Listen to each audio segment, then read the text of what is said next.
පුරාණයේ පටන් භාවිතා කරන ඉපැරණි ශාකසාර වටෝරුවකට අනුව නිෂ්පාදනය වන ගණේෂා පුරුෂ කේශවර්ධන hair oil. අලුත්ම මිරිස් කරා ටිකක් අවුවේ වේලලා වංගෙඩියේ කොටනගත්ත වගේමයි. ෆ්‍රීලන්ස් chili powder. සුරක්ෂිතම ඇසුරුමින් එන නිසා. ගෙදර හැදුව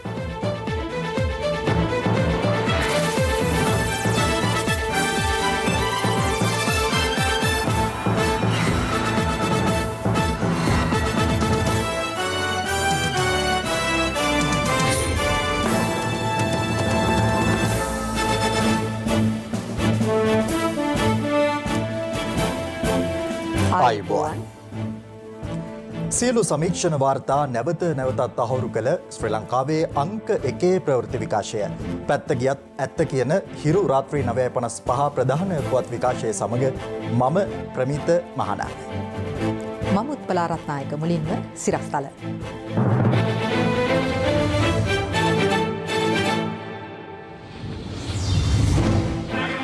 විපක්ෂයේ විරෝධය මැද ප්‍රේමලාල් මන්ත්‍රී දුරේ දියුරුම්දී.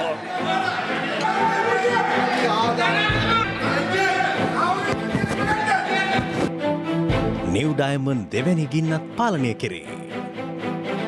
නිව් ඩයමන්ඩ් නෞකාවේ ඊයේ රාත්‍රියේ ඇති වූ ගින්න ඊයේ රාත්‍රියේදී ඉතාමත් විශාල මට්ටමක පැවතුනත් මේ වන විට ගම් පාලනයට යටත් කොට තිබෙන බව කියන්නට පුළුවන්. පොඩි ලැසී සහ කොස්ගොඩ තාරක ඇතුලේ සිට කළ තර්ජන හෙළිවේ. පාස්කු කොමිසමේදී හකීම් හෙළි නොකළ රහස. හිඟයකින් තොරව පොහොර දෙන්න ජනපතිගෙන් උපදෙස්. වහාම අද පොහොර ටික යවන්න. තීරණ ගත්තම එහෙම කරන්න ඕන. හිරු CIA රටට කියූ දෙවනගල උරුමය නිරවුල්.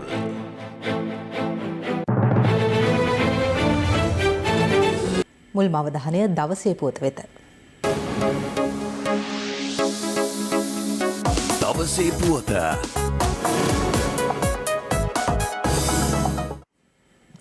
මරණ දඬුවම නියම වී සිටින ප්‍රේමලාල් ජයසේකර කතානායකවරයා ඉදිරියේ පාර්ලිමේන්තු මන්ත්‍රීවරයෙකු ලෙස අද දිවුරුම් දුන්නා.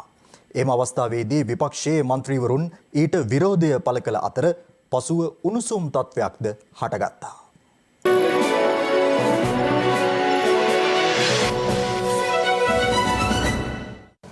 ප්‍රේමලාල් ජයසේකරට පාර්ලිමේන්තු රැස්වීම සඳහා සහභාගී වීමට අවසර ලබා දෙන ලෙස අභ්‍යාචනාධිකරණය විසින් බන්ධනාගාර කොමසාරිස්වරයා වෙත ඊයේ කළ නියෝගයකට අනුව ඔහු අද පෙරවරුවේ පාර්ලිමේන්තු සංකීර්ණය වෙත රැගෙනු ලැබුවා.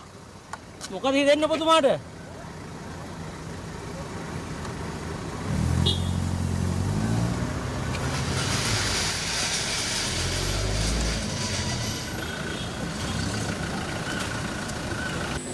අනතුරු අද පසුරු එකට සැසිවාරය ආරම්භ වූ පසු ඔහු කතානායකවරයා ඉදිරියේ මන්ත්‍රී ධුරයේ දිවුරුම් දුන්නා. අභිනව මන්ත්‍රීවරුන්ගේ නිල ප්‍රතිඥාව හෝ දිවුරුම රත්නපුර මැතිවරණ කොට්ටාශයේ පාර්ලිමේන්තු මන්ත්‍රී ගරු ප්‍රේමලාල් ජයසේකර මහතා.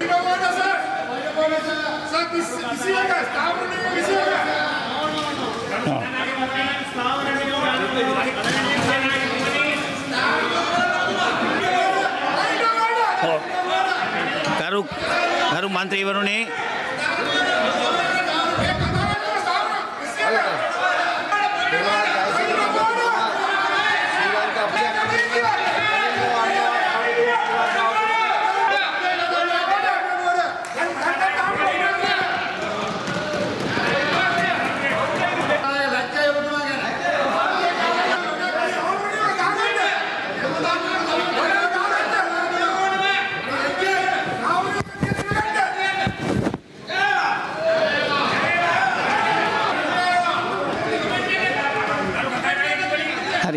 එම අවස්ථාවේදී විපක්ෂයේ මන්ත්‍රීවරුන් ඊට මෙලෙස විරෝධය පළ කළා.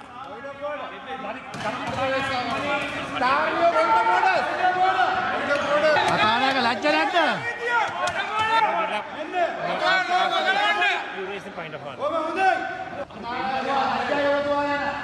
ගරු කතානායකතුමනි 2010 සරත් ෆොන්සේකා මැතිතුමා අපි පාර්ලිමේන්තුවට ගෙන්නන්න හැදු වෙලාවේ GL පීරිස් මැතිතුමා ආණ්ඩුව වෙනුවෙන් කතා කරලා කිව්වා මහාධිකරණයේ තීන්දුව දුන්න විගස මන්ත්‍රීවරයෙක්ගේ ආසනය අහිමි වෙනවා. එහෙම මරණ දණ්ඩනයකට යටත් වුණාම කතානායකතුමාට අභිමතයක් නැහැ කියලා. ඔබතුමාට අභිමතයක් නැහැ කියලා මේ නීති විශාරදයා කියන්නේ. කාලේ මන්ත්‍රීවරයෙක් හැටියට ප්‍රකාශ කිරීමෙන් පසු දිවුරුම් දීමට දෙන ලද නියෝගය පරිදි අද ඔබතුමා ඉදිරියේදී දිවුරුම් දී හමාරයි. ඒ දිවුරුම් දීම හමාර වුණාට පස්සේ රීති ප්‍රශ්න නගන්නට කිසිම අයිතියක් නැහැ. ඒ නිසා මම ඉල්ලා සිටිනවා මේ ඕන් නැතිව පාර්ලිමේන්තුවට අපහාස කිරීමට ඉඩ දෙන්න එපයි කියලා. අධිකරණයේ තීරණය දීලා තියෙන්නේ මෙයාට ජනතාව මෙයා තෝරාගත්ත නිසා මෙයාට ඇවිල්ලා දිවුරන්න දෙන්න කියලා. එතනින් එහාට සැසිවාරවල සහභාගී වීම හෝ ඡන්දය ප්‍රකාශ කිරීම තීරණය කළ යුත්තේ ඔබතුමා කියලා. ඔබතුමාගේ පැත්තට දැන් බෝලේ දාලා තියෙන්නේ. ඔබතුමා අවසර දෙනවද මරණීය දණ්ඩනේ නියම වෙච්ච කෙනෙකුට පාර්ලිමේන්තුවට සහභාගී වෙන්න සැසිවාරවලට? මේ නඩු තීන්දුව කොටසක් ඔබතුමාට කියවන්නම්. It is of the view of this court that the petitioner would be clothed with all the rights of an elected member of parliament. So that we will have to adhere to it. ඒ අධිකරණය විසින් දීපු තීන්දුව පිළි අරගෙන ඒ පිළිබඳ කටයුතු කිරීම අයිතිය ඔබතුමාට තියෙනවා.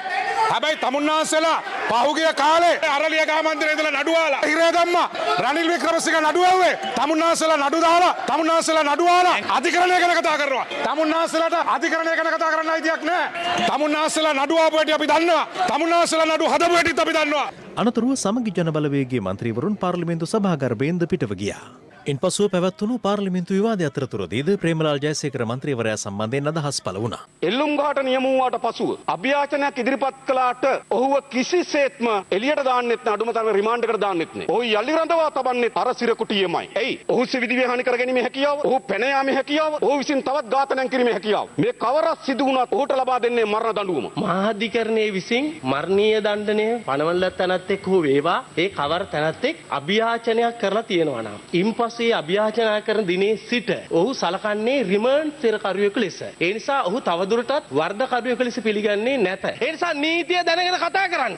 සභාව නොම කියන බොරු කතන්දර කියන්න එපා. වේගයෙන් කතා කරාට සත්‍ය සත්‍යමයි. ඊළඟම ඔබතුමාගේ අවධානය යොමු කරන්නේ 2008-2012 මහ බැංකුවේ සිදු වූ ගනුදෙනු පිළිබඳව ව්‍යවහාරික විගණන වාර්තාවක් කරලා තිබෙනවා. වාර්තාවේ අඩංගුව සහයි සම්බන්ධය පිළිබඳ ගන්නා ලද ක්‍රියාමාර්ග කවරේද? දැන් තමුන්නාන්සලා මොනවද අවුරුදු පහේ ආණ්ඩු ඉඳගෙන කෙරුවේ? දැන් මේ මහ බැංකු වාර්තාව තමුන්නාන්සලා ආණ්ඩු කරපු කාලේ ඇයි තමුන්නාන්සලා ඒ ගැන කතා කරන්නේ නැත්තේ? මම හරි කැමති ඒ අවුරුදු පහේ ගරු ජොන්ස්ටන් දැන් ආණ්ඩු පක්ෂ සංවිධායකතුමා ඉස්තර විපක්ෂ මන්ත්‍රීවරයෙක් හැටියට මේක කරපු එක කතාවක් මට පෙන්නනවා. ආපු පාර්ලිමේන්තු වාර ගන්න කියනවනේ. පාර්ලිමේන්තුවේ නෙමෙයි තමුන්නාන්සලා තිබ්බ අපේ හිරගෙදර. තමුන්නාන්සලාගේ ආණ්ඩු පක්ෂයේ හිටපු මන්ත්‍රීවරු රාජ්‍ය රාමනායක මහත්තයා වගේ ආගේ ඒ ගිය තැටි වලින් හොදලා දැනුණා මොකද්ද කරුවේ කියන එක. හරි ආවෝ ඇයි ඔබතුමා නැගිට්ටේ? ඇයි නැගිට්ටේ? ඒ ගරු කතානායකතුන් ඉඩමක් ගොඩ කිරීම සඳහා අවසර ලබා දීමෙන් කප්පන් ලබා ගැනීම සඳහා දුරකථන ඇමතුම ගත් කෙනා තමයි ඒ දැන් මොහොතකට කලින් නැගිට්ටේ.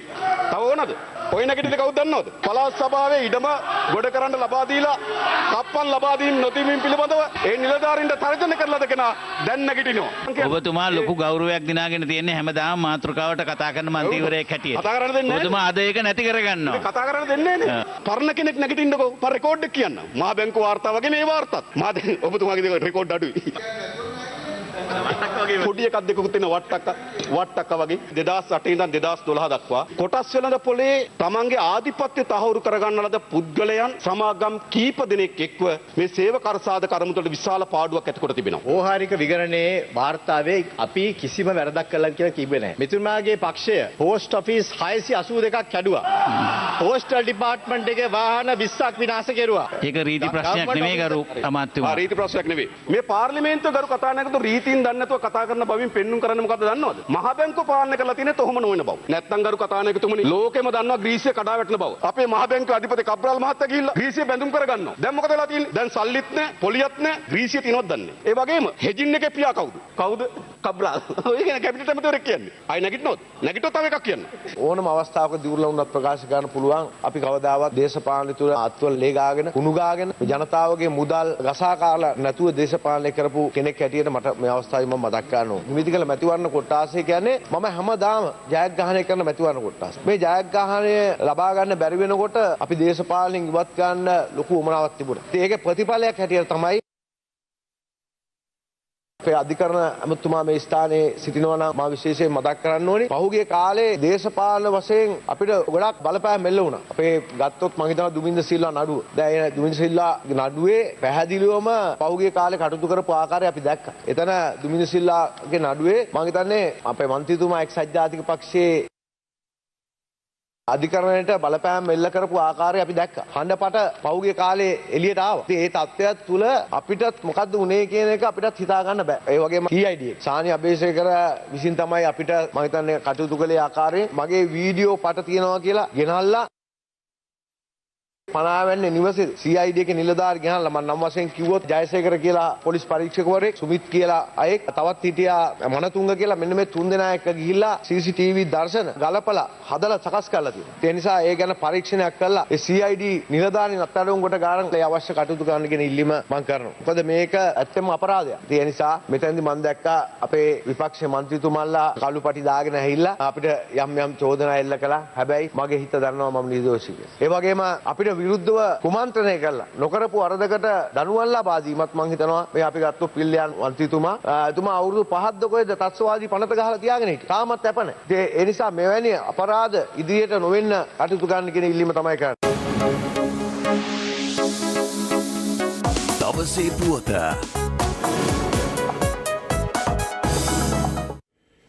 MT නිව් ඩයමන්ඩ් නෞකාවේ හටගෙන තිබූ ගින්න අද වන විට සැලකිය යුතු ලෙස පාලනය කර ගැනීමට හැකි වූ බව ශ්‍රී ලංකා නාවික හමුදාව පවසනවා. නෞකාවේ මෙතෙක් හටගත් විශාලතම ගිනි ජාලාව වාර්තා වී තිබෙන්නේ ඊයේ පස්වරුවේයි.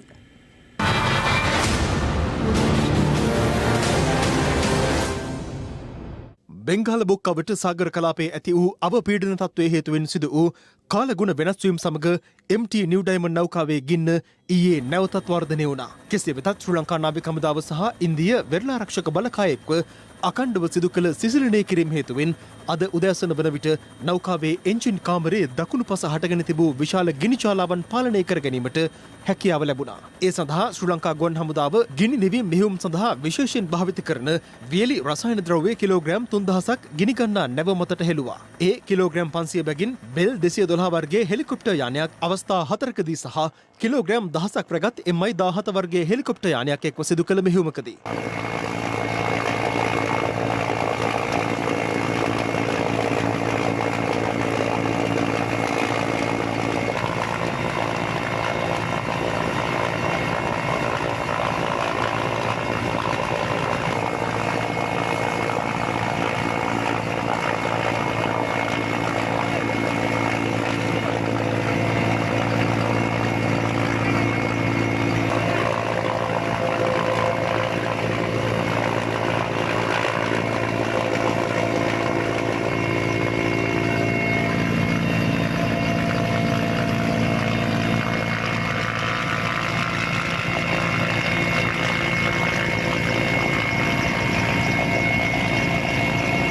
ඒ අනුව අද උදෑසන ශ්‍රී ලංකා ගුවන් හමුදාවේ බීච් ක්‍රාෆ්ට් වර්ගයේ නිරීක්ෂණ යානාවකට ශ්‍රී ලංකාවට නාවික සැතපුම් 28ක් දුරින් නැගෙනහිර මුහුදේ ස්ථානගතව ඇති MT නිව් ඩයමන්ඩ් නෞකාව දිස්වුනේ මේ අයුරින්.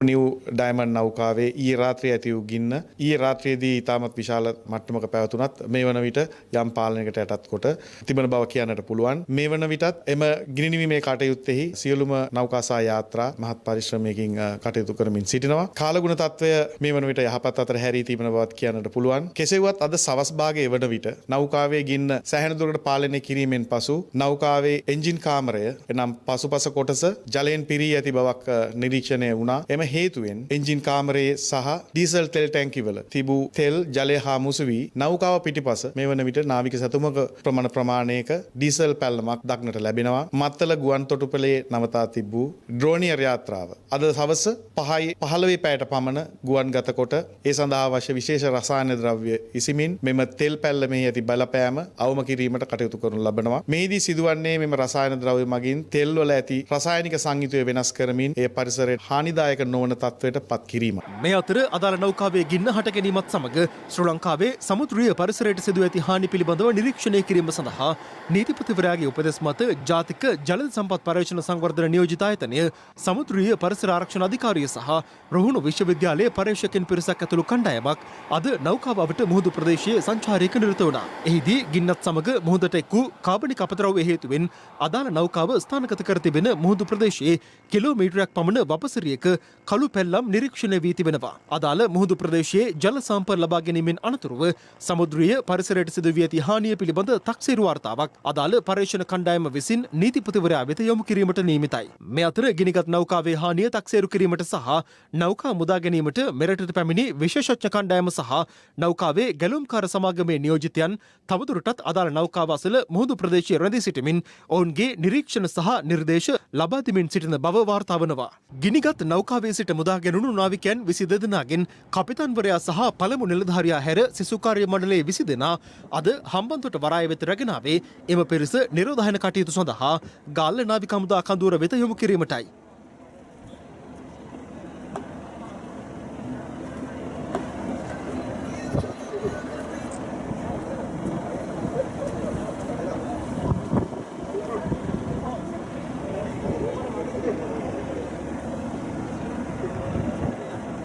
මේ අතර අදාළ නෞකාව සම්බන්ධයෙන් ගන්නා ඉදිරි නීතිමය පියවර සම්බන්ධයෙන් සාකච්ඡා කිරීම සඳහා නීතිපතිවරයාගේ ප්‍රධානත්වයෙන් අද සාකච්ඡාවක් පැවැත්වුණා.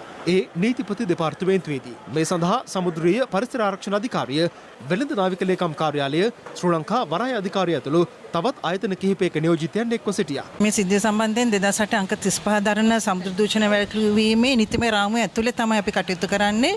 එතකොට ඒ පනතේ වළක්වා ගැනීමත් සිදුවීමක් සිදුනට පස්සෙත් ගන්න ඕන ප්‍රතිපාදන සහ නීතිමය ප්‍රතිපාදන පැහැදිලිව තියෙනවා. අපි අනුව කටයුතු කරමින් ඉන්නවා නීතිපති දෙපාර්තමේන්තුව සමග.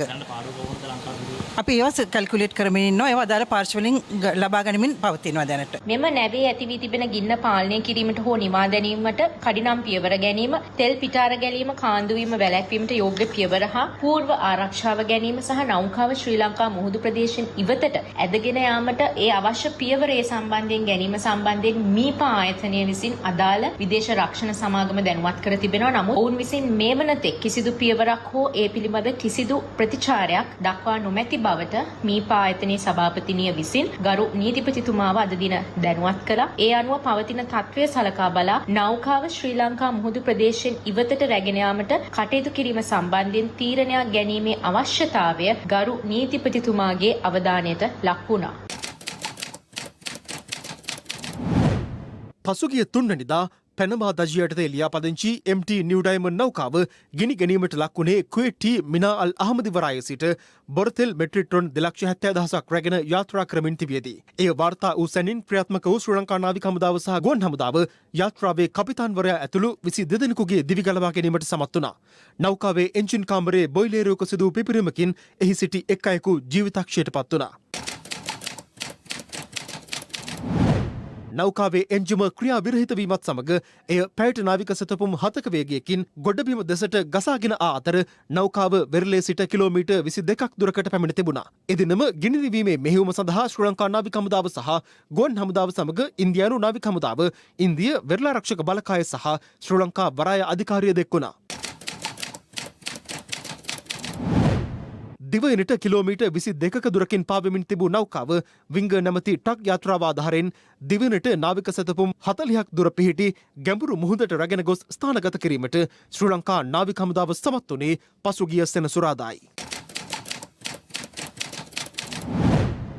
රටවල් දෙකක නාවික බලයනි සහ ශ්‍රී ලංකා ගුවන් හමුදාව එක්ව පැය 80කට අධික කාලයක් අඛණ්ඩව සිදු කළ මෙහෙයුම් වලින් අනතුරුව පසුගිය 6 වෙනිදා MT නිව් ඩයමන්ඩ් නෞකාවේ ගින්න සම්පූර්ණයෙන්ම නිවා දැමූ බව නාවික හමුදාපති වයිස් අද්මිරාල් නිශාන්ත උළුගේතැන්න මහතා සඳහන් කළා. මේ වන විට ආපදාවට පත්ව ඇති MT නිව් ඩයමන්ඩ් නෞකාව ශ්‍රී ලංකාවට නාවික සැතපුම් 28ක් දුරින් ස්ථානගතව තිබෙනවා. බන්ධනාගාරගත රැඳවියන් පිරිසක් විසින් ජනාධිපතිවරයාට, ආරක්ෂක ලේකම්වරයාට සහ බන්ධනාගාරයේ ඉහළ නිලධාරීන්ට මරණ තර්ජන කිරීමේ සිද්ධියක් සම්බන්ධයෙන් අද ඉතිහාසයේ ප්‍රථම වරට අධිකරණයක් හමුවේ කරුණු ඉදිරිපත් කෙරුණා. නීතිපති දෙපාර්තමේන්තුව ගාල්ල මහේස්ත්‍රාත් අධිකරණයේදී මෙම කරුණු දැක්වීම සිදු කළේ සංවිධානාත්මක අපරාධකරුවන් වන පොඩි ලැසි සහ කොස්ගොඩ තාරක යන පුද්ගලයින් බන්ධනාගාර නිලධාරීන් පිරිසකට සිදු කළ මරණ තර්ජන සම්බන්ධයෙන් සංවිධානාත්මක අපරාධකල්ලි සමාජිකින් වන පොඩිලැසී සහ කොස්කොඩ තාරක විසින් ජනාධිපතිවරයාට ආරක්ෂක ලේකම්වරයාට බන්ධනාගාර කොමසාරිස්වරයාට බන්ධනාගාර මුලස්ථානයේ නිලධාරීන් 5 දෙනෙකුට සහ බූස්ස බන්ධනාගාරයේ අධිකාරීවරයාට මරණ තර්ජන සිදු කිරීම සම්බන්ධයෙන් අද ගාල්ල මහේස්ත්‍රාත් අධිකරණය හමුවේ කරුණු දැක්වීම සිදු කෙරුණා. ඒ අදාළ සැකකරුවන්ගෙන් ප්‍රකාශ සටහන් කරගෙන අධිකරණයට ඉදිරිපත් කරන ලෙස පසුගියදා නීතිපතිවරයා විසින් අපරාධ පරීක්ෂණ දෙපාර්තමේන්තුවට ලබා දී තිබූ උපදෙස් අනුවයි. ජනිත් මදුශංකද සිල්වා හෙවත් පොඩිලැසි හෙරොයින් ජාවාරම මනුෂ්‍ය ඝාතන ඇතුළු අපරාධ රසකට සම්බන්ධ අපරාධකරුවෙකු ලෙස හඳුනාගෙන ඇති අතර ඔහු මේ වන විට රඳවා සිටින්නේ බූස්ස බන්ධනාගාරයේ. එම බන්ධනාගාරයේම රඳවා සිටින කීර්ති තාරක පෙරේරා හෙවත් කොස්කොඩ තාරකද දරුණු ගණයේ සංවිධානාත්මක අපරාධකල්ලි නායකයෙකු වන අතර පසුගියදා හෝමාගම පනාගොඩ ප්‍රදේශයෙන් හමු වූ T56 ගිනිඅවිතොගේද කොස්කොඩ තාරකගේ බවට සැක කරනවා. පසුගිය ජුනි මාසයේ බූස්ස බන්ධනාගාරයේ රැඳවියන් පිරිසක් තම පහසුකම් වැඩි කරන ලෙස ඉල්ලමින් උපවාසයක නිරත වූ අතර ඒ පිළිබඳ සොයාබැලීම සඳහා බන්ධනාගාර මුලස්ථානයේ නිලධාරීන් 5 දෙනෙකු සහ බූස්ස බන්ධනාගාර අධිකාරීවරයා එහි නිරීක්ෂණ චාරිකාවක නිරත වී තිබෙනවා. පොඩි ලැසී සහ කොස්කොඩ තාරක යන අපරාධකරුවන් අදාළ නිලධාරීන්ට ජනාධිපතිවරයාට සහ ආරක්ෂක ලේකම්වරයාට මරණ තර්ජන එල්ල කර තිබුණේ එම අවස්ථාවේදී. පොඩිලැසී සහ කොස්කොඩ තාරක සම්බන්ධයෙන් අද නීතිපතිවරයා වෙනුවෙන් කරුණු දැක්වූ නියෝජ්‍ය සොලිසිටර් ජෙනරාල් දිලීප පීරිස් මහතා අධිකරණයට පෙන්වා දුන්නේ මෙම රැදවියන්ට ඇතැම් බන්ධනාගාර නිලධාරීන් වැදුම් පිදුම් පවා සිදු කරන බවයි. පොඩිලැසී සහ කොස්කොඩ තාරක විසින් ලබා දෙන වරප්‍රසාද හමුවේ එසේ සිදු කරන බවට තොරතුරු අනාවරණ වී ඇති බවයි නියෝජ්‍ය සොලිසිටර් ජෙනරාල්වරයා ප්‍රකාශ කළේ. ඔහු පැවසූ පරිදි මෙම සංවිධානාත්මක අපරාධකරුවන් ප්‍රකාශ කර ඇත්තේ මෙරට පොලිස් දෙපාර්තමේන්තුවට වඩා ආයුධ සහ අනුගාමිකයන් තමන් සතු බවයි. ඕනම අවස්ථාවක පැය දෙකක් ඇතුළත ඕනෑම පුද්ගලයෙකු ඝාතනය කිරීමේ හැකියාව තමන් සතු බව පොඩිලැසී සහ කොස්ගොඩ තාරක කියලා තියෙනවා. තම ආරක්ෂාවට ලබා දී ඇති පොලිස් විශේෂකාර්ය බලකාය නිලධාරීන් පවා ඝාතනය කරමින් මරාගෙන මැරෙන ප්‍රහාරයක් එල්ල කර ඉතිහාසගත වීමට පවා සූදානම් කියලා මේ සැකකරුවන් කියලා තියෙනවා. පොඩිලැසී සහ කොස්කොඩ තාරකගෙන් ප්‍රකාශ ගැනීමට අපරාධ පරීක්ෂණ දෙපාර්තමේන්තුවේ නිලධාරීන් ගිය අවස්ථාවේදී ඔවුන් පොලිස් විශේෂකාර බලකායට ප්‍රහාරයක් එල්ල කරන ආකාරය ගැනද සඳහන් කර ඇතැයි වාර්තා වනවා. ඒ අනුව පොඩිලැසී සහ කොස්කොඩ තාරකගේ කණ්ඩායමක් විසින් ග්‍රනේඩ් ප්‍රහාරයක් එල්ල කර පොලිස් විශේෂකාර බලකායේ ප්‍රධානියාට හෝ ආරක්ෂක මුර කණ්ඩායමකට මරාගෙන මැරෙන ප්‍රහාරයක් එල්ල කිරීමේ සැලැස්මක් පිළිබඳවත් අනාවරණය වී ඇති බවයි වාර්තා වන්නේ. පොඩිලැසී සහ කොස්කොඩ තාරකගේ කණ්ඩායම් ජලගත වීම පිළිබඳවත් නියෝජ්‍ය සොලිසිටර් ජෙනරාල් දිලීප පීරිස් මහතා අද අධිකරණයට කරුණු පෙන්වා දුන්නා. පොඩිලැසී සහ කොස්ගොඩ තාරක කියලා තියෙනවා ඔවුන් සිරගත කර තැබුවාට එළියේ සිදුවන ක්‍රියාකාරකම් කිසිසේත් අඩු නැහැ කියලා. ඔවුන් කියනවා පොලිසියට වඩා ඉදිරියෙන් Tamanගේ ජාලේ ඉන්නවා කියලා. ඔවුන්ට එරෙහි වන ජේලර්වරුන් මරා දමන බවත් බූස බන්ධනාගාරයේ සහකාර අධිකාරිවරයාගේ සිට ඕනෑම පුද්ගලයෙකුගේ ඉරණම මරණය බවත් ඔවුන් කියනවා. ඔවුන් කියනවා ජනාධිපතිවරයා සහ ආරක්ෂක ලේකම් ඉන්නේ තව වසර 5යි. එතකොට බලාගමු කියලා. Taman ජනාධිපතිටවත් ආරක්ෂක ලේකම්ටවත් බන්ධනාගාර කොමසාරිස්ටවත් බය නැහැ කියලා ඔවුන් කියනවා. ඒ වගේම ආරක්ෂක ලේකම්ට පුළුවන් නම් ඇවිත් ඔවුන් හමු වෙලා පෙන්වන්න කියලා අභියෝග කරනවා. නියෝජ්‍ය සොලිසිටර් ජෙනරාල් දිලීප පීරිස් මහතා වැඩිදුරටත් අධිකරණයට පෙන්වා දුන්නේ පොඩිලැසී සහ කොස්කොඩ තාරක විසින් Tamanට බන්ධනාගාරයේ සිට උබද පැය දෙකක් ඇතුළත ඕනෑම පුද්ගලයෙකු ඝාතනය කිරීමේ හැකියාව පවතින බව කියා ඇති බවයි. ප්‍රකාශ ගන්න ගිය නිලධාරීන්ට මේ අපරාධකරුවන් කියලා තියෙනවා පුළුවන් නම් මට සර්ගේ ඇඩ්‍රස් එක දෙන්න පැය දෙකක් යන කලින් ගෙදරට වෙඩි තියලා පෙන්නන්නම් කියලා. ඒ වගේම දුරකථන සංඥා වළක්වන ජෑමර් දාලා Tamanගේ ජාලය වළක්වන්න බැහැ කියලා තවුන් කියනවා. Tamanට බන්ධනාගාරයේදී ඉල්ලෙන නිදහස දුන්නේ නැත්නම් පළමුව බූස බන්ධනාගාරයේ අධිකාරීවරයාත් දෙවනුව බන්ධනාගාර කොමසාරිස් ජෙනරාල්වරයාත් අනෙක් කොමසාරිස්වරුත් මරා දමනවා කියලා පොඩිලැසී සහ කොස්ගොඩ තාරක කියනවා. කොස්ගොඩ තාරක කියලා තියෙනවා Taman විශේෂ බලකායේ හිටපු හමුදා සෙබළෙක් බවත් කිසි විටක බිය නොවන බවත්. අවශ්‍ය නම් බන්ධනාගාරයේ වහලේ කඩාගෙන පිටතට පැමිණීමේ හැකියාව Taman සතු බවත් කොස්ගොඩ තාරක කියලා තියෙනවා. එසේ සිදු කිරීමට සහ ප්‍රකාශ නිකුත් කිරීමට ඔවුන්ට ශක්තිය ලැබී ඇත්තේ කෙසේද? ඔවුන් පිටුපස සිටින පුද්ගලයන් කවුරුන්ද? දේශපාලන බලපෑමක් තිබේද? මේ ගැන සොයා බලලා ඒ ගැන අපි කරුණු වාර්තා කරනවා. ඒ අනුව දැනට බූස්ස බන්ධනාගාරයේ රඳවා සිටින සංවිධානාත්මක අපරාධකරුවෙකු වන ජනිත් මදුශංකද සිල්වා හෙවත් පොඩිලැසී මේ මාස 25 වෙනිදා අධිකරණය හමුවට ඉදිරිපත් කොට ඔහුගෙන් ප්‍රකාශ ලබා ගන්නා ලෙස කරුණු සලකා බැලූ ගාල්ල ප්‍රධාන මහේස්ත්‍රාත් හර්ෂණ කැකුණවෙල මහතා අද නියෝග කළා. සැකකරු අධිකරණයට ඉදිරිපත් කරන අවස්ථාවේදී විශේෂ ආරක්ෂාවක් සපයන ලෙස නියෝගයක් නිකුත් කරන්නයි නීතිපති දෙපාර්තමේන්තුව එහිදී ඉල්ලා සිටි අතර ඒ අනුව ප්‍රධාන මහේස්ත්‍රාත්වරයා ගාල්ල දිසාව බාර නියෝජ්‍ය පොලිස්පතිවරයාට නියෝග කළේ සැකකරු ඉදිරිපත් කරන අවස්ථාවේදී අධිකරණය අවට විශේෂ ආරක්ෂාවක්ද සපයන ලෙසයි. මේ අතර රක්ෂිත බන්ධනාගාරගත කර සිටින සංවිධානාත්මක අපරාධකල්ලි නායකයෙකුගේ ගෝලයෙකු හෙරොයින් සහ ගිනි අවි සමග මිනුවන්ගොඩදී අත්අඩංගුවටගෙන තිබෙනවා. මෙලෙස අත්අඩංගුවටගෙන ඇත්තේ රක්ෂිත බන්ධනාගාරගත කර සිටින සංවිධානාත්මක අපරාධකල්ලි නායක ගණේමුල්ල සංජීව නැමැත්තාගේ ගෝලයෙකු වන වැලිපේ සුරාජ් නැමැත්තායි. 25 හැවිරිදි මෙම සැකකරු ඝාතන ඇතුළු චෝදනා රැසක් එල්ල වූ පුද්ගලයෙක්. විශේෂ කාර්ය බලකා බුද්ධි කොට්ටාසය ඔහුව අත්අඩංගුවට ගන්න අවස්ථාවේ ඔහු සන්තකයේ තිබී හෙරොයින් ග්‍රෑම් 4යි මිලිග්‍රෑම් 360ක් කඩු 3ක් වායු රයිෆලයක් සහ ජංගම දුරකථන 3ක්ද සොයාගෙන තිබෙනවා. මේ අතර මද්ද්‍රව්‍ය වලට ඇබ්බැහි වූවන් භාවිත කරන අධි මාත්‍රාවෙන් යුත් වේදනානාශක පෙති 18900ක් තොටලඟ ප්‍රදේශයේදී පොලිස් බහරයට ගෙන තිබෙනවා. මෝදර පොලිසිය පැවසුවේ එහි වටිනාකම රුපියල් ලක්ෂ 47කට අධික බවයි. ඒවා ප්‍රවාහනය කළ ලොරි රථයේද සමගින් සැකකරුවන් 30 දෙනෙකුද පොලිස් අත්අඩංගුවට ගෙන තිබෙනවා. අයිස් මද්‍රව්‍ය ග්‍රෑම් 150ක් සහ කේරළ ගංජා කිලෝග්‍රෑම් 70කට ආසන්න ප්‍රමාණයක් සමග පුත්තලම කරඹපුලි දිවයිල් ප්‍රදේශයේදී අත්අඩංගුවට ගනු ලැබුවා. ඒ පොලිස් නිල සුනකයන්ගේද සහාය ඇතිව සිදු කළ මෙහෙයුමකදී කොළඹ සිට ප්ලාස්ටික් භාණ්ඩ රැගෙන එන මුවාවෙන් මෙම මද්‍රව්‍ය පුත්තලමට රැගෙන විත් ඇති බව අනාවරණ වී තිබෙනවා. පුත්තලම පාලවිය සිට කල්පිටිය ප්‍රදේශයට වැගන්නාර් රථයක රහස්‍යගතව සංගවා රැගෙන යමින් තිබූ රත්රන් කිලෝග්‍රෑම් 10කට අධික තොගයක් විශේෂ කාර්ය බලකාය කල්පිටිය තිහෙලිය ප්‍රදේශයේදී සිය බහරයට ගෙන තිබෙනවා. එහිදී සැකකරුවෙකුද අත්අඩංගුවට ගනු ලැබුවා. මහ කන්නයට අවශ්‍ය පොහොර හිඟයකින් තොරව සැපීමට වහාම පියවර ගන්නා ලෙස ජනාධිපති ගෝඨාභය රාජපක්ෂ මහතා නිලධාරීන්ට උපදෙස් ලබා දී තිබෙනවා. ඒ ජනාධිපති ලේකම් කාර්යාලයේ අද පස්වරුවේ පැවති සාකච්ඡාවකදී පොහොර නිෂ්පාදන හා සැපයුම් රසායනික පොහොර සහ කෘමිනාශක භාවිත නියාමන රාජ්‍ය අමාත්‍යාංශයේ ඉදිරි සැලසුම් පිළිබඳ අවධානය යොමු කිරීම සඳහා මෙම සාකච්ඡාව පැවැත්වුණා.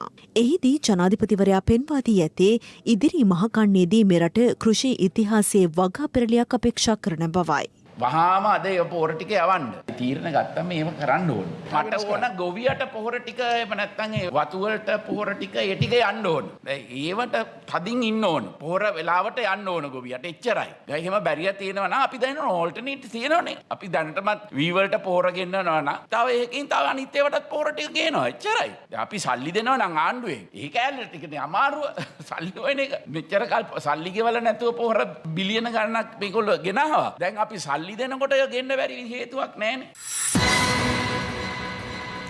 මෙරට ජීවත් වන දෙමළ භාෂාව කතා කරන මුස්ලිම් ජනතාවට වෙනම පරිපාලන දිස්ත්‍රික්කයක් අවශ්‍ය බව ශ්‍රී ලංකා මුස්ලිම් කොංග්‍රසයේ නායක පාර්ලිමේන්තු මන්ත්‍රී රවුෆ් හකීම් මහතා පවසනවා. ඒ පාස්කු ප්‍රහාරය පිළිබඳ විමර්ශනය කරන ජනාධිපති කොමිසම හමුවේ සාක්ෂි ලබා දෙමින්. ඔහු කියා සිටියේ දිගු කලක සිට සිදු කෙරෙන එම ඉල්ලීම 2015 ජනාධිපතිවරණයේ අවසානයේ එවක අග්‍රාමාත්‍ය රනිල් වික්‍රමසිංහ මහතාටද ඉදිරිපත් කළ බවයි.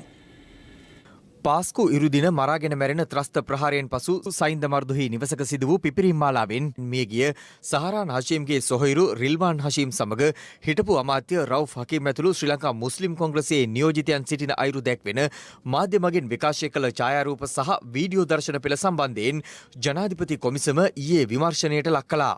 කෙසේ වෙතත් ඊයේ පස්වරුවේ ජනාධිපති කොමිසම හමුවේ සාක්ෂි ලබා දුන් එම ඡායාරූපවල සිටින මොහොමඩ් සියාට් නම් කාත්තන්කුඩියේ නාගරික මන්ත්‍රීවරයෙකු කියා සිටියේ අදාළ දිනේ හිටපු අමාත්‍ය රවුෆ් හකීම් සහ සිබ්ලි ෆාරුක් රෝහලට ගියේ තුවාල ලබා සිටි ගර්භිණී කාන්තාවක් බැලීමට නොව ඍජුවම සහරාන් හෂීම්ගේ සොහොයුරු රිල්වාන් හෂීම් බැලීමට බවයි.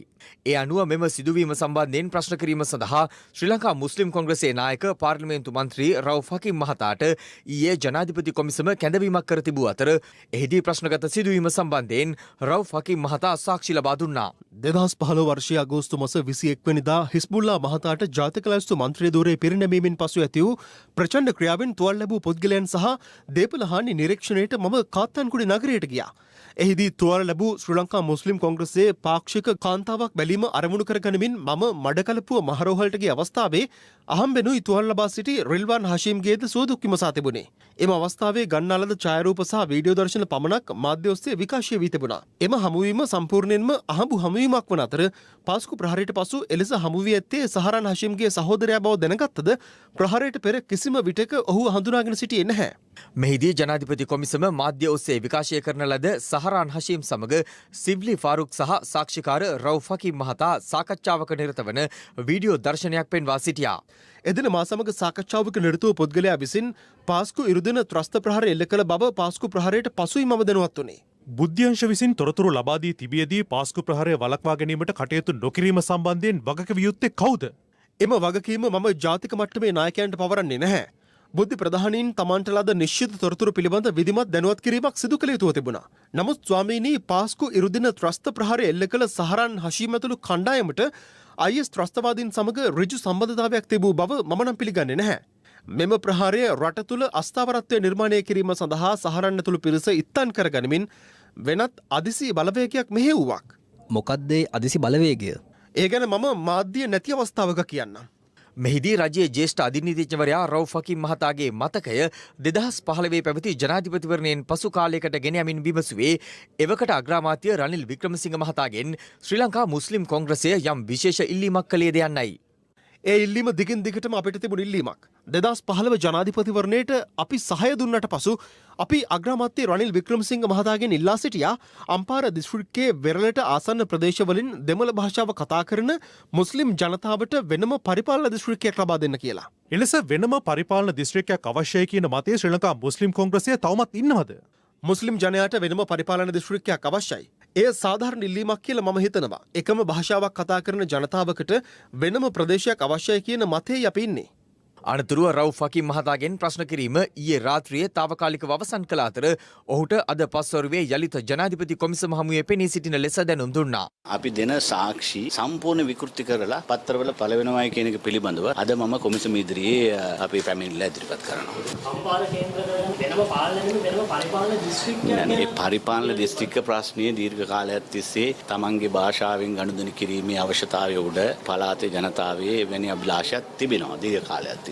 මේ අතර පාස්කු ප්‍රහාරය එල්ලවන විට ජාතික බුද්ධි සේවයේ ප්‍රධානියා ලෙස කටයුතු කළ විශ්‍රාමික නියෝජ්‍ය පොලිස්පති සිසිර මෙන්ඩිස් මහතා අද පළමු වරට ජනාධිපති කොමිසම හමුවේ සාක්ෂි දුන් අතර එම අවස්ථාවේ අනිවාර්ය නිවාඩු යවා සිටින පොලිස්පති පූජිත ජයසුන්දර සහ හිටපු ආරක්ෂක ලේකම් හේමසිරි ප්‍රනාන්දු යන මහතුරුන්ද කොමිසම හමුවේ පෙනී සිටියා.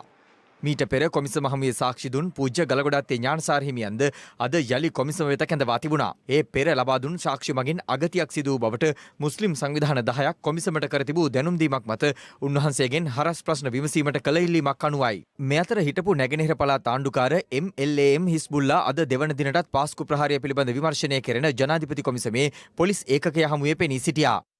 මිට අමතරව පාර්ලිමේන්තු මන්ත්‍රී හර්ෂද සිල්වා රාජ්‍ය අමාත්‍ය දිලුම් අමුණුගම සහ හිටපු පාර්ලිමේන්තු මන්ත්‍රී මංගල සමරවීර යන මහත්වරුන් අද පෙරවරුවේ පාස්කු ප්‍රහාරය පිළිබඳ විමර්ශනය කෙරෙන ජනාධිපති කොමිසමේ පොලිස් ඒකකය වෙත පැමිණියේ පෙර කර තිබූ දැනුම් දීමකට අනුවයි. පාස්කු ප්‍රහාරය ගැන නෙමේ මේ අන්තවාදය ඇතිවීම වගේම ඉදිරියේදී වැළැක්වීම ගැන දීර්ඝ වශයෙන් මම කතා කරා. බෞද්ධ ආගම ගැනත් යම්කිසි පොඩි අනුශාසනාවකුත් කළා. මේ රට තුල අන්තවාදය ඇතිවීම ගැන මගේ අදහස් ප්‍රකාශ කරා. සිංහල බෞද්ධයන් හැටියට අපිත් වක් කියන්න ඕනේ කියන දේ පෙන්නුවා. අවසානයේදී අපි මුහුණ දුන්න ඉස්ලාම් අන්තවාදයත් මම විශ්වාස කරනවා එකම කාසියේ දෙපැත්තක් කියලා. මේ වගේ ඉතින් කතා කරා බොහොම හොඳට සැලකුවා. තුටු වෙනවා. නෑ කොහොමත් හිතුණත් නැතත් එන්න වෙනවා. කාමරයක් ගන්න පුළුවන්ද කියලා මේ බණ්ඩාරනායක සම්මන්ත්‍රණ ශාලාවෙන් අහන්න ඉන්නේ. මොකද දැන් ආයිමත් 10 වෙනිදා එනවා. ඊට පස්සේ 19 වෙනිදා එනවා. ඊට පස්සේ මට මාතර පොලිසියට එන්නේ කියලා තියෙනවා. සඳුදා සිංහල බෞද්ධ රටක් නෙමෙයි කියපු කතාව ගැන ආයිමත් අහගන්න ඕනේ කියලා. ඉතින් මම මේ වගේම දීර්ඝ අනුශාසනාවක් මාතරදි කරන්නත් සූදානම් වෙලා ඉන්නේ. ළමංගේ මම කියන එක වක් කියන්න ඕනේ අනිවාර්යෙන්ම.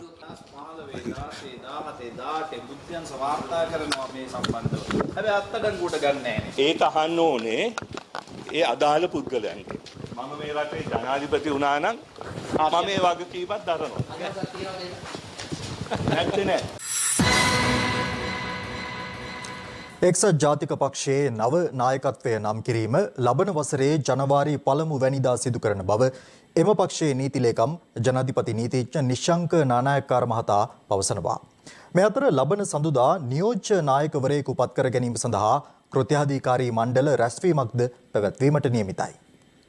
පසුගිය පාර්ලිමේන්තු මැතිවරණයෙන් එක්සත් ජාතික පක්ෂය දරුණු පරාජයකට ලක්වීමෙන් අනතුරුව වසර 26ක් පක්ෂයේ නායකත්වයේ දරූ රනිල් වික්‍රමසිංහ මහතා නායකත්වයෙන් ඉවත්වීමට තීරණය කළා. ඒ අනුව පක්ෂයට නව නායකත්වයක් තෝරා ගැනීමට යෝජනා වූ අතර ඒ සඳහා නම් 8ක් යෝජනා වී තිබුණා. පක්ෂයේ පොදු එකඟත්වයේ ඇතනම් තමන්ද පක්ෂයේ නායකත්වයේ බාර ගැනීමට සූදානම් බව හිටපු කතානායක කරු ජයසූරිය මහතාද සඳහන් කළා. පක්ෂ නායකත්වයේ සම්බන්ධයෙන් කෘත්‍යාධිකාරී මණ්ඩලය රැස් වී අවස්ථා කිහිපයකදීම සාකච්ඡා කළ අතර එහිදී අවසන් එකඟතාවකට පැමිණීමට හැකි වුණේ නැහැ. පක්ෂයේ නායකත්වයේ සඳහා යෝජිත පුද්ගලයින්ට වගකීම් බෙදා දෙමින් ඔවුන්ගේ හැකියාව මත ඉදිරි නායකත්වයේ තෝරා ගැනීමට එකඟත්වයේ පළව තිබුණා. ඒ සඳහා මාස 6ක පමණ කාලයක් ඔවුන්ට ලබා දෙන අතර එම මාස 6 තුළ රනිල් වික්‍රමසිංහ මහතාම එක්සත් ජාතික පක්ෂයේ නායකත්වයේ හොබවනු ඇති බවයි පක්ෂ අභ්‍යන්තර ආරංචි මාර්ග සඳහන් කළේ. මේ අතර එක්සත් ජාතික පක්ෂයේ නායකත්වයේ සම්බන්ධයෙන් ලබන වසරේ ජනවාරි 1 වෙනිදා අවසන් එකඟතාවකට පැමිණීමට නියමිත බවයි පක්ෂයේ නීති ලේකම් ජනාධිපති නීතිඥ නිශාංක නානායක්කාර මහතා පැවසුවේ. ඔහු සඳහන් කළේ එළඹෙන සඳුදා පක්ෂ කෘත්‍යාධිකාරී මණ්ඩලය රැස් වී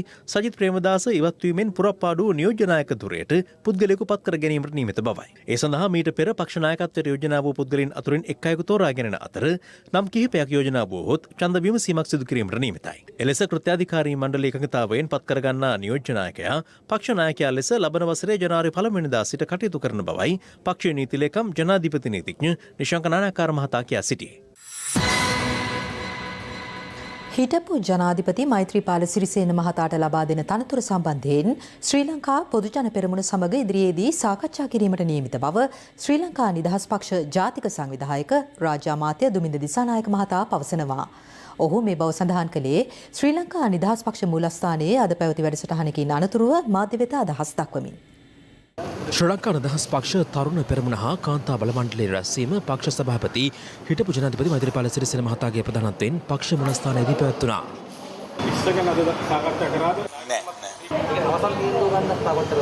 කෙනුම්පද නීතිපතිවල විතරනේ තියෙන්නේ. ඊට පස්සේ නීතිපතිතුමාගෙන් කැබිනට් මණ්ඩලයට ඇවිල්ලා කැබිනට් මණ්ඩලයෙන් ගැසට් කරායින් පස්සේ උසාවියේ නඩු දාලා තව මාස 3ක විතර කාලවකවානුවක් තියෙන අපිට හොඳටම කාලය ඇති මේ ගැන සාකච්ඡා කරන්න. ඒක ශ්‍රී ලංකා නිදහස් පක්ෂ සහයෝගයෙන් නැහැ කියලා කියන්නේ. පක්ෂයක් විදිහට අපිත් යම් සාකච්ඡාවක් කළ යුතුයි මේ ව්‍යවස්ථා සංශෝධනය පිළිබඳව. ඔබතුමාලා සභාපතිතුමාට කිසිම තනතුරක් ලැබුණේ නැහැ. තාමත් බලාපොරොත්තුවක් තියෙනවද? එතුමා ඉන්නේ ඔබතුමා කියන මතවාදය නෙමෙයි. දැන් ඔබතුමාම කිව්වා ඔව් හදලා හරි එතුමාට තනතුරක් දෙයි කියලා. පොහොට්ටුව පක්ෂයෙන් එවැනි යෝජනාවක් අපට කරා. ඉදිරියේදී අපි ඒ ගැන අපි සාකච්ඡා කරනවා. ශ්‍රී ලංකා නිදහස් පක්ෂයේ පූර්ණ ප්‍රතිසංවිධානයක් පටන් අරගෙන තිබෙනවා. පියවරෙන් පියවර ඒ කටයුතු අපි ඉදිරියට කරගෙන යනවා. බොහොම ස්තුතියි. ශ්‍රී සංසදයට ඔබතුමාලා ගණන් මොකද? පහය වගේ දෙනවද? ඒ සම්බන්ධව දැන් ඔබතුමාලා ගෙනාව 19 අවශ්‍ය කරා. විස්තර ඔබතුමා දහස් නැද්ද?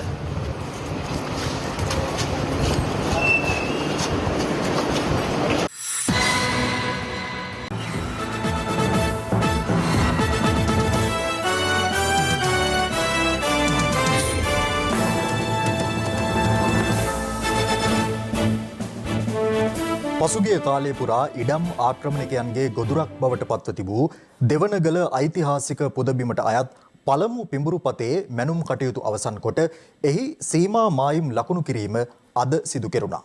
ඒ හිරු CIA මෙම ඉඩම් කොල්ලය පිළිබඳව දිගින් දිගටම සිදු කළ අනාවරණවල ප්‍රතිඵලයක් ලෙසයි.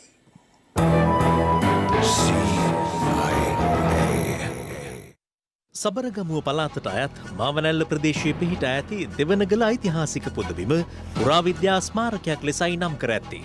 බුදු බැතිමතුන් ජීවමාන බුදුන් ලෙස සලකන ශ්‍රී දන්ත ධාතුන් වහන්සේ මහනුවරට වැඩම කරවන අතරතුර එක් දිනක් මේ දෙවනගල පුදබිමේ සමවත් සුවයෙන් ගත කළ බවටයි ශාසන ඉතිහාසයේ සඳහන් වන්නේ. එවන් ඓතිහාසික වටිනාකමකින් යුත් මෙම පුදබිමේ ඉඩම් පසුගිය කාලය පුරා අන්‍යාගමික පිරිස්වල දැඩි ග්‍රහණයට නතුව තිබුණා. හිරු CIA වැඩසටහන මගින් ආක්‍රමණිකයන් ගොදුරක් බවට පත්වන දෙවනක රජමහා විහාරය පිළිබඳව මුළු ලෝකෙටම පෙන්වන්නට යෙදුණා. ඒ සිදුවීමෙන් පසුව ජනාධිපති ගෝඨාභය රාජපක්ෂ මැතිතුමාගේ රාජ්‍ය මැදිහත් වීමෙන් කර 85ක් මනින්න 1,85,366,758ක් මිනින්දොර දෙපාර්තමේන්තුවට ගෙවා මේ මැනීමේ කටයුතු ආරම්භ වන්නට යෙදුණා. අද සීමා මායිම් අපි ලකුණු කරනවා. හිරු CIA අනාවරණයෙන් පසුව රාජ්‍ය බලධාරීන් මැදිහත් වීමෙන් දෙවනගල ඉඩම් ගැටලුව නිරාකරණය කිරීමට අවස්ථා කිහිපයකදී සාකච්ඡාවට කිහිපයක් පවත්වනු ලැබුවා. පසුව මිනින්දෝරු දෙපාර්තමේන්තුව පසුගිය සති කිහිපය පුරා මෙහි මැනුම් කටයුතු සිදු කළා. ඒ අනුව හඳුනාගත් ඉඩම් වපසරිය සඳහා දෙවනගල පුදබිමේ පළමු පිබුරුපතේ මැනුම් කටයුතු අවසන් කර මෙලෙස සීමා මායිම් සලකුණු කරනු ලැබුවේ පොලිස් ආරක්ෂාව මැදියේ.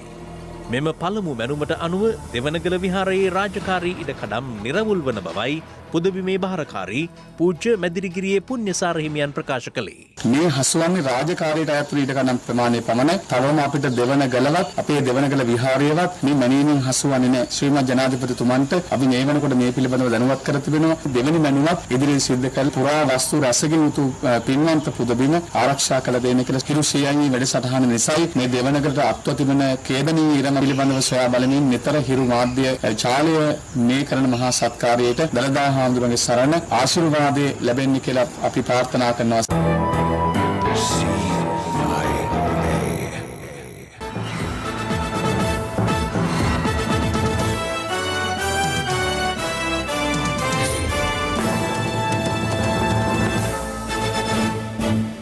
දැන් තවත් දේශපුවත් කිහිපයක් සමගින් රටවටා හිරු.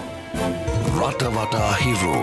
හිටපු අමාත්‍යවරුන් වන රාජිත සේනාරත්න සහ මලික් සමරවික්‍රමටත් පාර්ලිමේන්තු මන්ත්‍රී අනුරුකුමාර දිසානායක සහ හිටපු නියෝජ්‍ය පොලිස්පති රවි වෛද්‍යාලංකාරටත් ලබන 21 වනදා දේශපාලන පරිගණීම් පිළිබඳ සොයා බලන ජනාධිපති පරීක්ෂණ කොමිෂන් සභාව හමුවේ පෙනී සිටින්නයි සිතාසේ නිකුත් කෙරුණා. ඒ සංචාරක සංවර්ධන මණ්ඩලයේ හිටපු අධ්‍යක්ෂ ජනරාල් සතරසිංහගේ ජයවීර මහතා කොමිසම හමුවේ කර තිබූ පැමිණිල්ලකට අනුවයි. අධිකරණ අමාත්‍ය ජනාධිපති නීතිඥ අලි සබ්රි මහතා සහ අමරිකානු තානාපතිනි ඇලෙයිනා ටෙප්ලිට්ස් මහත්මිය අතර සාකච්ඡාවක් අද පැවැත්වුණා. එහිදී මෙරට අධිකරණවල පවතින යටිතල පහසුකම් වැඩිදියුණු කිරීම, බන්ධනාගාර තදපතය, විනිශ්චයකාරවරුන් පුහුණු කිරීම පිළිබඳ වැඩි අවධානයක් යොමුව තිබෙනවා. මෙරට තුළ ගවඝාතනය තහනම් කිරීම සම්බන්ධයෙන් වන යෝජනාවක් පිළිබඳ රජයේ අවධානය යොමුව තිබෙනවා. ඒ සම්බන්ධයෙන් අද පැවති ආණ්ඩුපක්ෂ මන්ත්‍රී කණ්ඩායම් රැස්වීමට ගෙන ආ යෝජනාවකට මන්ත්‍රී කණ්ඩායමේ අනුමැතිය හිමි වූ බවයි රාජ්‍ය අමාත්‍ය ශිහාන් සේමසිංහ මහතා කියා සිටියේ. වෛද්‍යවරයෙකු ලෙස පෙනී සිටිමින් රෝගීන්ට වෛද්‍ය උපදෙස් ලබා දුන් පුද්ගලයෙකු හැටන් පොලිසිය මගින් අද සැකපිට අත්අඩංගුවට ගෙන තිබෙනවා. 46 හැවිරිදි සැකකරු පුත්තලම ප්‍රදේශයේ පදිංචි දරුවන් 14 දෙනෙකුගේ පියකු වන බවත් ඔහු සතුව වෛද්‍යවරයෙක් ලෙස පෙනී සිටීමට අදාළ කිසිදු පිළිගත් සහතිකයක් හෝ අවසර පත්‍රයක් නොතිබූ බවත් හැටන් පොලිසිය සඳහන් කළා. රුපියල් 700ක වටිනාකමකින් යුත් එළවලු මල්ලක් රුපියල් 350ක සහන මිලකට ලබා දීමේ විශේෂ වැඩසටහනක් අද කෘෂිකර්ම අමාත්‍යාංශයේදී ආරම්භ කෙරුණා. මෙම වැඩසටහන යටතේ කොටුව සහ මරදාන දුම්රිය ස්ථාන, ඉසුරුපාය, සුහුරුපාය, සෙත්සිරිපාය සහ නුගීගොඩ යන ස්ථානවලදී සහන මිලට එළවලු මිලදී ගැනීමේ හැකියාව පවතිනවා. රටවටා හිරු. සූදානම අදට සමුගන්නට. තත්ත්වනුගත අත දැනගැනීමේ අයිතිය තවදුරටත් තහවුරු කර ගැනීමට ඔබගේ ජංගම දුරකථන ජාලය අනුව තිරයේ දිස්වන පරිදි හිරු ප්‍රවෘත්ති SMS සේවාව සක්‍රිය කරගන්න. අපි අලි හමුවන්නේ හෙට මධ්‍යහන 11:55ට. සුබ රාත්‍රියක්.